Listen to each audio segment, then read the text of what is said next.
명품 수요가 점점 커지면서 온라인 명품 플랫폼의 성장세도 가팔라졌습니다. 그런데 투명하지 않은 명품 유통의 일부 플랫폼에는 가품 논란이 이어지고 있습니다. 업계에서는 이를 해결하기 위한 여러 서비스를 내놓았는데 근본적인 해결책은 되지 않는다는 비판이 나오고 있습니다. 김소현 기자입니다. 한 명품 플랫폼의 공지사항입니다. 판매하고 있는 제품이 100% 정품이라고 내세우고 있습니다.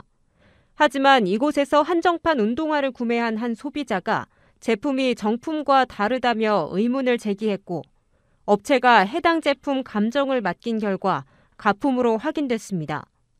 명품 수요가 커지고 명품 전용 플랫폼이 빠르게 성장하는 과정에서 가품 여부를 둘러싼 잡음은 계속되고 있습니다. 지난해 접수된 위조 상품 신고 건수는 7,377건, 2017년과 비교하면 2배 가까이 증가했습니다.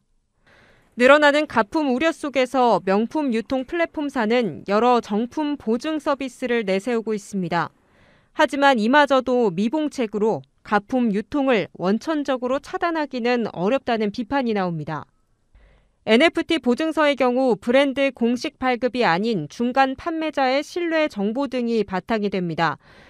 정품 검증업체 등도 브랜드 공식 인력이 아니라 안심하기에는 부족합니다.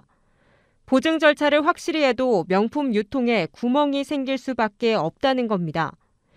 일부 업계는 허점을 줄이기 위해 3자 참여, 지식재산권 기반의 티파와 협력하는 등 위험성을 줄이고 있기도 합니다. 하지만 결국 근본적인 해결책은 브랜드사에 있다고 입을 모읍니다.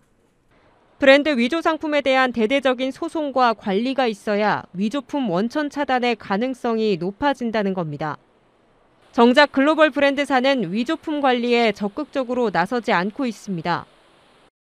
그 브랜드 본사도 지금 헷갈리는 거죠. 정확히 지금 이거 가품이 존재가 자신들한테 유리한지. 근데 이제 일반적으로 가품은 항상 존재해 왔는데 그게 너무 버블이 커지면 그 뭐 본사의 여러 가지 이미지도 문제가 되니까. 근데 또 뭐 그렇게 가짜가 많이 돌아다니면서 그만큼 우리가 인기가 있다는 것을 반증하는 거기 때문에. 브랜드사가 모르쇠로 일관하면서 소비자 위조품 우려와 피해는 점점 더 커지고 있습니다. 머니투데이 방송 김소연입니다.